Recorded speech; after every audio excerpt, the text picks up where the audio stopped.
بسم اللہ الرحمن الرحیم۔ السلام علیکم۔ انفارمیشن پوائنٹ کے پلیٹ فارم پر خوش آمدید۔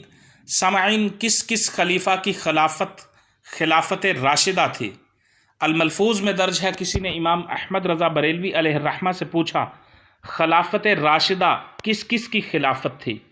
تو فرمایا ابو بکر صدیق، عمر فاروق، عثمان غنی، مولا علی، امام حسن، امیر معاویہ، عمر بن عبدالعزیز رضی اللہ عنہم اجمعین کی خلافت راشدہ تھی، اور اب سیدنا امام مہدی کی خلافت راشدہ ہوگی۔